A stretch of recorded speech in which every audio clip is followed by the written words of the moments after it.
saudara, ini waktu yang terbaik untuk kita memuji dan menyembah nama Tuhan. Mari kita berikan yang terbaik pada Tuhan, sebagaimana Tuhan memberikan yang terbaik untuk kita semua. Sembah Engkau Tuhan.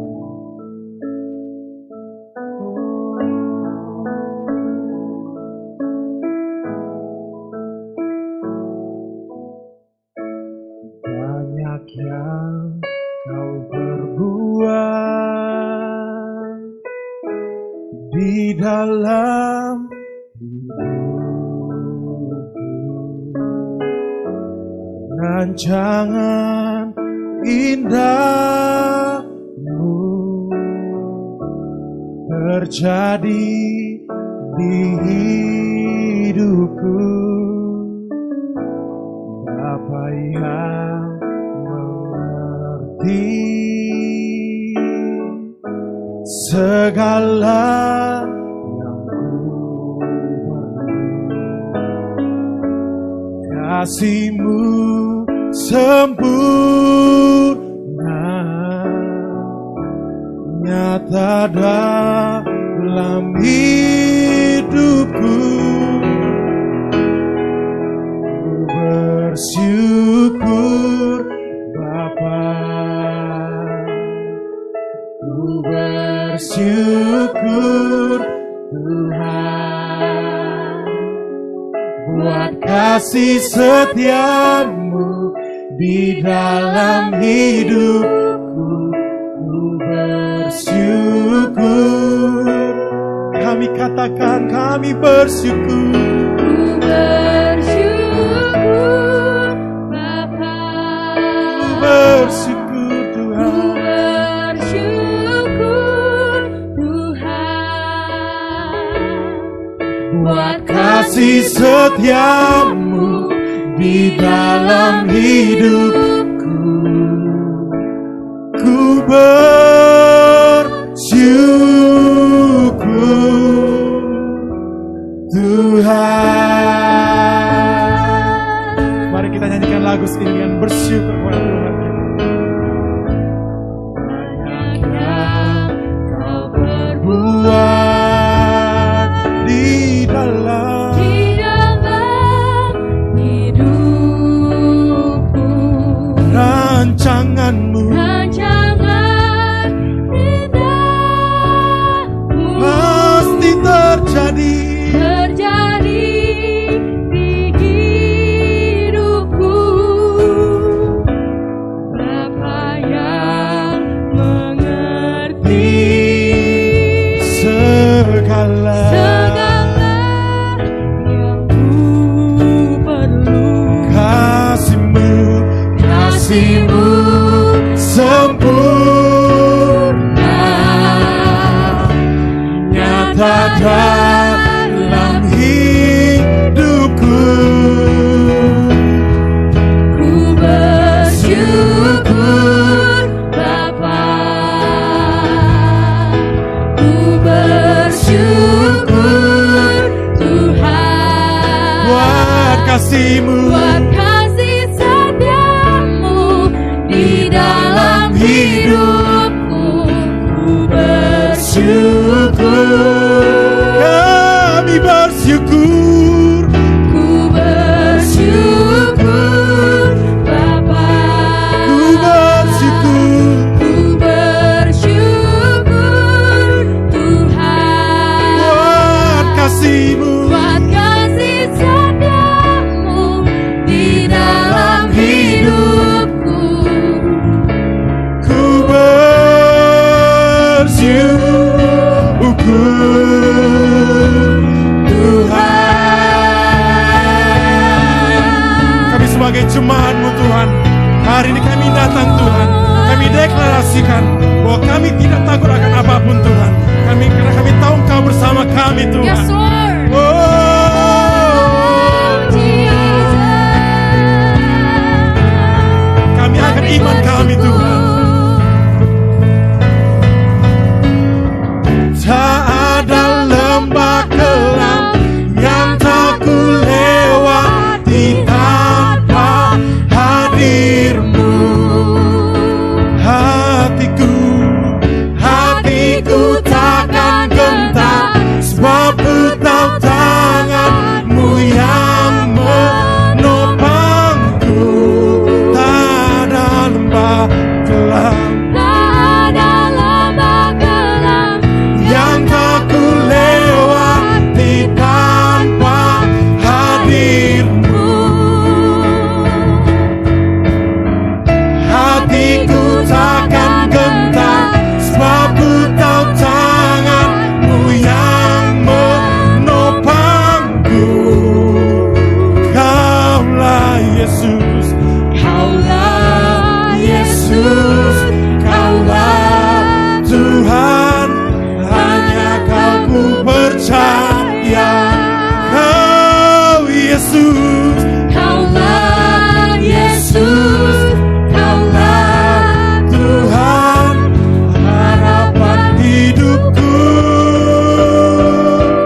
Mengucap syukur Tuhan. Kami mengucap syukur Tuhan untuk segala hal Tuhan. Kami katakan semuanya baik Tuhan. Ku bersyukur. Bersyukur Bapa. Ku bersyukur. Ku bersyukur Tuhan. Buat Kasih setiamu di dalam hidupku. bersyukur. Ku bersyukur. Ku bersyukur Bapa. Ku bersyukur Tuhan. Buat Kasih setiamu di dalam hidupku. ku bersyukur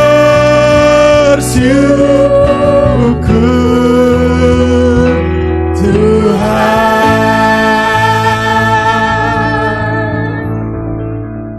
Kita menjumpai setiap Bapak Ibu Saudara, jemaat Gereja Free Nation dan Morning Star Indonesia dimanapun saudara berada. Saya percaya bahwa malam hari ini kita selalu mengingat kasih Kristus dalam hidup kita. Karena perjalanan hidup kita dengan Tuhan adalah berbicara mengenai kasih yang sempurna dari Tuhan. Apa itu kasih yang sempurna? Kasih yang dimana Allah Bapa melalui anaknya Yesus Kristus mengorbankan dirinya supaya saudara dan saya bisa mendapatkan kasih. Kasih Kristus berarti berbicara mengenai ketidaklayakan kita. Kita orang berdosa. Kita orang yang memberontak kepada Tuhan. Kita tidak layak untuk menerima itu. Tapi Yesus mengorbankan dirinya dengan dirinya sendiri untuk membayar semua dosa-dosa. Jika kita mengingat kasih ini, maka kita percaya bahwa Dia tidak pernah meninggalkan kita. Bahkan hidupnya sendiri sudah Tuhan berikan kepada kita. Artinya bahwa setiap hidup kita, apapun yang kita alami, situasi apapun yang kita hadapi, sewaktu kita selalu mengingat bahwa sebenarnya dahulu kita nggak layak dan Dia berkorban buat saudara dan saya, bahwa tidak ada satupun yang tidak bisa kita hadapi dalam setiap hidup kita. Karena sebenarnya kita nggak layak, Dia sudah memberikan hidupnya kepada kita. Hari-hari ini masih hangat kita dihadapkan pada satu kenyataan-kenyataan yang mengelilingi kita. Yang hampir semua yang kita dengar, kita alami hari ini, ada kenyataan-kenyataan yang tidak membangun hidup kita. Atau kenyataan yang menurut manusia justru membuat keadaan yang tidak menentu, membuat kita takut, membuat kita terintimidasi, membuat kita menjadi seperti tidak ada harapan. Di malam hari ini, mari kita belajar apa yang perlu kita bangun di situasi ini. Ini apa yang sedang terjadi. Mari kita melihat dari sisi yang berbeda, supaya kita bisa menghadapi situasi-situasi ini dengan kekuatan yang dari Tuhan. Saya akan mulai dengan Yosua 3 ayat 5. Dikatakan, berkatalah Yosua kepada bangsa itu, kuduskanlah dirimu, sebab besok Tuhan akan melakukan perbuatan yang ajaib di antara kamu. Yosua 3 ayat 5, saya ulangi. Firman Tuhan mengatakan, berkatalah Yosua kepada bangsa itu, bangsa Israel, kuduskanlah dirimu, sebab besok Tuhan akan melakukan perbuatan yang ajaib di antara kamu. Ayat ini ditulis sewaktu Yosua dan bangsa Israel mempersiapkan diri untuk menyeberangi sungai Yordan menuju kepada tanah perjanjian. Saudara, dari kisah ini sebenarnya berbicara mengenai sebuah musim yang baru. Kita tahu sejarah bangsa Israel. Musa memimpin bangsa Israel dari Mesir dan selama 40 tahun ada di padang gurun. Dan setelah Musa mati, Tuhan memilih Yosua. Musim berganti. Nah, saya percaya sewaktu kita membaca ayat ini, saya belajar bahwa musim akan selalu berganti. Dan firman ini mengatakan kepada kita bagaimana kita mempersiapkan diri kita untuk musim yang baru. Kata kuduskanlah dirimu juga berarti bahwa bagaimana kita betul-betul surrender, bagaimana kita menguduskan diri kita. Artinya kita betul-betul mempersiapkan diri. Sedemikian rupa. Kita mempersiapkan diri untuk hal-hal yang Tuhan akan lakukan. Jadi kita berbalik, tidak fokus kepada apa yang virus corona lakukan dan akibat dari virus corona. Tetapi mari kita belajar melihat bahwa apa yang saat ini sedang terjadi dari sudut pandang yang berbeda. Bahwa ini adalah masa persiapan. Karena Tuhan akan melakukan perbuatan-perbuatan yang ajaib. Kata ajaib di sini dikatakan, berbicara mengenai sesuatu yang jauh melebihi yang bisa kita harapkan. Sesuatu yang besar yang dikatakan mengagumkan. Sesuatu yang sulit untuk dimengerti. Yang luar biasa. Bapak Ibu Saudara sekalian. Mari kita melihat malam hari ini. Sebagai masa persiapan. Karena musim pasti akan berganti. Jika kita tidak mempersiapkan diri kita. Waktu masa tua yang itu datang. Kita tidak siap. Mari kita melihat masa itu. Masa ini adalah masa persiapan. Nah, saya akan membagikan 3 hal. Bagaimana kita di masa persiapan ini. Di masa-masa sulit. Kenyataan-kenyataan yang kita hadapi dari sisi yang lain. Tapi bagaimana di situasi ini kita bisa mempersiapkan diri. Kita melihat dengan cara yang berbeda. Seperti Yosua. Tuhan sudah memimpin bangsa Israel dengan banyak persoalan dan masa yang musim yang baru sedang datang. Bagaimana Yosua mempersiapkan bangsa Israel masuk ke tanah perjanjian. Dan saya percaya musim itu akan terjadi dalam hidup kita. Mari kita mempersiapkan diri kita. Yang pertama, menguduskan diri artinya berbicara mengenai bagaimana kita surrender. Bagaimana kita tunduk. Bagaimana kita mempercayai Tuhan. Mempercayai selama 40 tahun bangsa Israel ada di padang gurun. Sebenarnya berbicara mengenai belajar tunduk, belajar percaya kepada firman Tuhan, belajar Tuhan yang menyediakan dalam hidup kita. Itulah artinya surrender. Saya katakan di awal, percaya kita dengan Tuhan itu bukan kita nggak layak. Kita sekarang ini hidup dengan Tuhan berbicara bukan mengenai kita, tapi mengenai Tuhan. Apa yang Tuhan bisa lakukan. Padang gurun, walaupun di masa-masa yang di padang gurun, masa-masa yang tidak enak, sebenarnya di sanalah banyak sekali Tuhan melakukan perbuatan yang ajaib.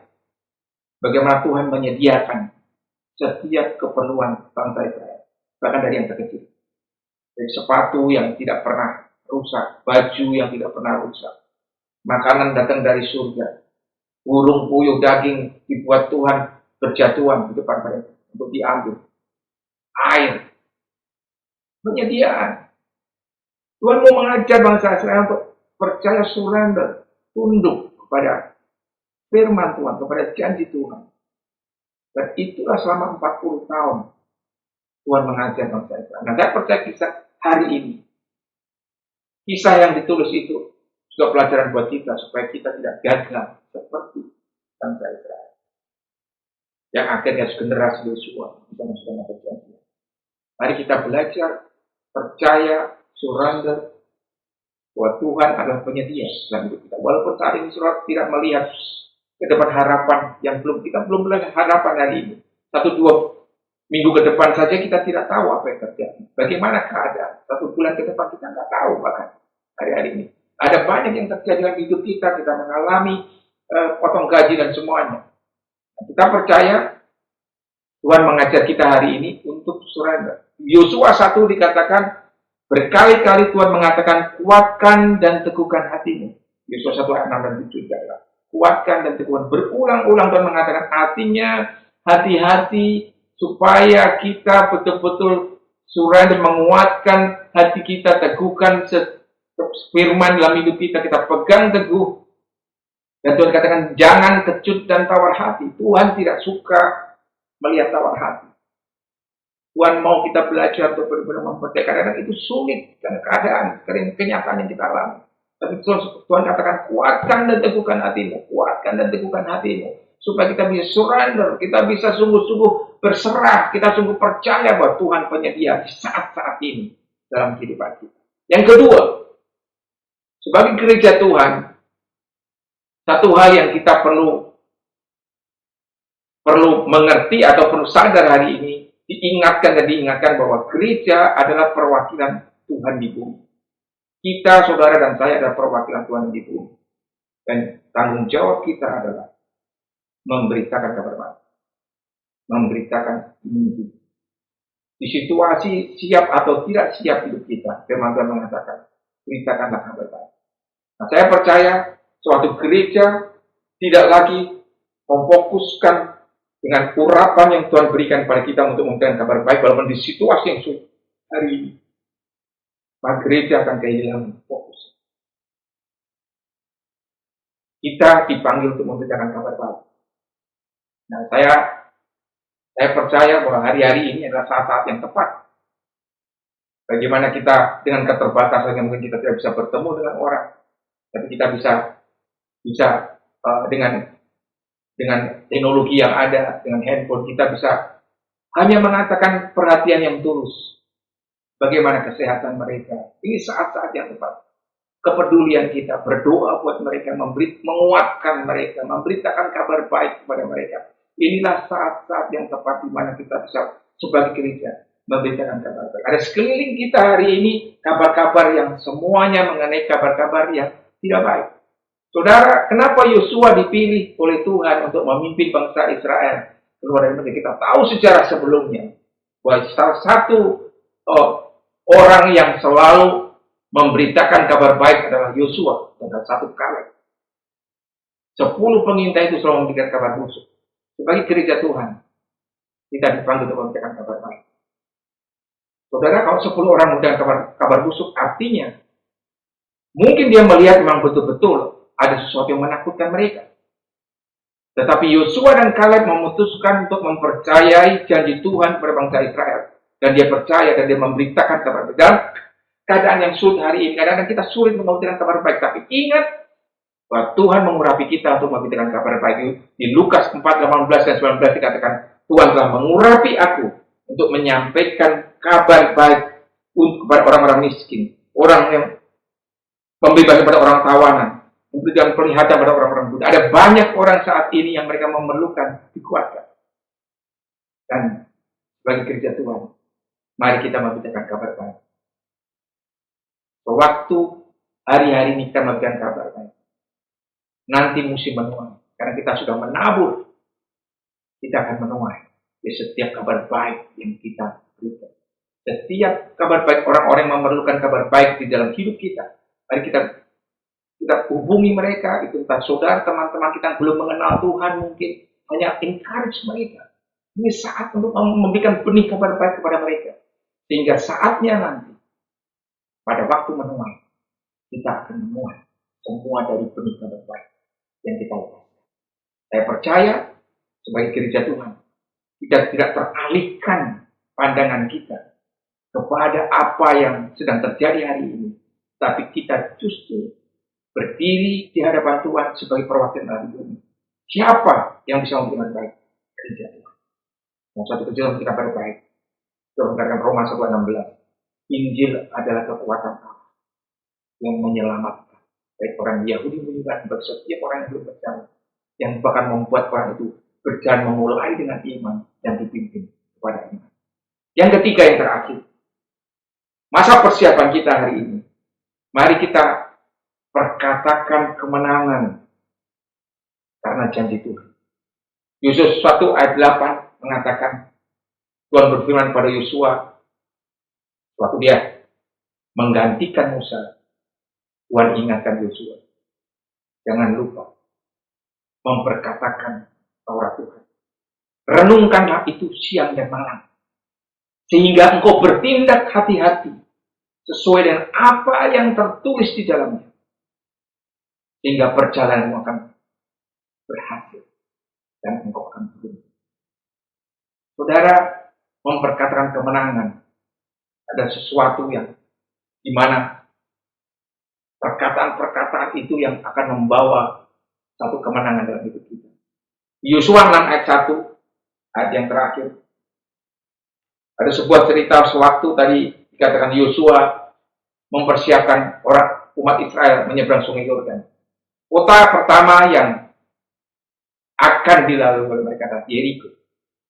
Dan arti Yeriko sendiri artinya sebagai kota keharuman, kota yang harum. Karena di sana banyak produksi minyak wangi yang harum. Saudara, Yeriko kota yang harum. Tapi apa yang terjadi waktu mereka mendengar bahwa orang Israel mau menyeberang sungai Yordan dan menuju kota Yeriko. Yosua 6 ayat 1 dikatakan, dalam pada itu Yeriko telah menutup pintu gerbangnya. Telah tertutup kota itu karena orang Israel. Tidak ada orang keluar atau masuk. Saudara, hari-hari ini kita mendengar istilah lockdown. Di zaman itu, Yeriko juga memutuskan untuk lockdown bukan karena virus corona, tapi mereka takut kepada bangsa Israel karena mereka mendengar tidak bagaimana Tuhan menyertai bangsa Israel. Bapak Ibu Saudara, sewaktu kita memperkatakan kemenangan oleh karena janji Tuhan, maka kita menghancurkan setiap tembok Yeriko. Pada waktu bangsa Israel mengalahkan atau menghancurkan tembok Yeriko hanya dengan berputar dan yang ketujuh kali mereka sampai bersorak kemenangan. Semua orang Yeriko mentertawakan mereka. Tapi dengan sorakan kemenangan itu, tembok Yeriko yang berbicara mengenai tembok yang begitu sulit untuk ditembus, tembok yang kokoh itu yang nggak mungkin bisa ditembus, Tuhan hancurkan.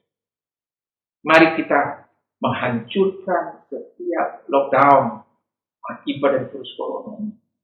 Sehingga kita dengan sorakan kemenangan, kita menghancurkan tembok-tembok Yeriko di sekeliling kita. Nah, kita percaya, firman Tuhan katakan tadi, dikatakan bahwa Yeriko adalah kota yang harum. Ada satu keharuman. Pada saat setiap kita memperkatakan kemenangan, sorakan kemenangan karena janji Tuhan, maka Tuhan akan menghancurkan setiap tembok Yeriko. Saya percaya malam hari ini, mari kita siapkan diri kita. Ini adalah masa persiapan. Kita tidak melihat lagi fokus bagaimana kita menghadapi. Tentu kita akan menghadapi kenyataan-kenyataan yang ada. Tetapi, mari kita fokus. Ini adalah masa persiapan. Kuduskanlah dirimu. Karena Tuhan akan melakukan perbuatan-perbuatan yang ajaib. Musim akan berlalu. Ini masa persiapan buat kita. Mari kita siapkan diri kita untuk perbuatan-perbuatan yang ajaib yang Tuhan akan lakukan di dalam hidup kita. Sebagai gereja Tuhan, mari kita siapkan tuayan yang besar. Tuhan sedang melakukan perkara menjadi balik semuanya ini. Ada banyak kenyataan yang kita hadapi, tapi kita percaya pada hari ini. Mari kita bangun hidup kita untuk percaya kepada Tuhan, surrender pada Tuhan yang menyediakan buat kita. Mari kita belajar untuk terus bekerja Tuhan memberikan kabar baik. Dan yang ketiga, katakan sorakan kemenangan di dalam hidup kita. Tuhan Yesus memberkati. Tuhan, kami berdoa. Kami belajar bagaimana melihat hari-hari ke depan ini, hari ini dalam masa-masa persiapan. Yosua mengatakan, kami menguduskan diri kami, menyiapkan diri kami, karena Tuhan akan melakukan perbuatan-perbuatan yang tidak pernah terjadi. Nanti Tuhan siapkan diri kami, supaya kami bisa mempersiapkan diri kami pada saat Tuhan itu datang. Kami siap untuk menang. Terima kasih Bapak untuk tudung perlindungan-Mu menyertai setiap kami, semua kami di situasi sekarang ini. Kenyataan kami menghadapi, bahkan di saat kami menghadapi hal-hal yang terburuk. Kami tahu bahwa Engkau mengasihi kami, Engkau menyertai kami, dimanapun kami berada. Kami mempercayakan hidup kami, Engkau Allah yang menyediakan dalam satu kami perlukan di dalam hidup kami. Terima kasih Bapak. Mau memberkati setiap kami semua di dalam nama Yesus. Yesus orang sudah mengatakan. Amin. Kau Allah yang besar, ajaib dan mulia. Kau Yesus yang selalu membuatku terpesona. Segala pujian bagimu ya Tuhan. Hanya Kau yang layak ku agungkan. Kau Allah yang besar, ajaib dan mulia. Kau Yesus yang selalu membuatku terpesona. Segala pujian bagimu ya Tuhan. Hanya Kau yang layak ku agungkan. Kau Allah yang besar, ajaib dan mulia. Kau Yesus yang selalu membuatku terpesona. Segala pujian bagimu ya Tuhan. Hanya Kau yang layak ku agungkan. Kami sembah Kau Tuhan. Kau Allah yang besar, ajaib dan mulia. Kau Yesus yang selalu membuatku terpesona. Segala pujian bagimu ya Tuhan. Hanya Kau yang layak ku agungkan. Kami sembah Kau Tuhan. Kau Allah yang besar, ajaib dan mulia. Kau Yesus yang selalu membuatku terpesona. Segala pujian bagimu ya Tuhan. Hanya Kau yang layak ku agungkan. Hanya Kau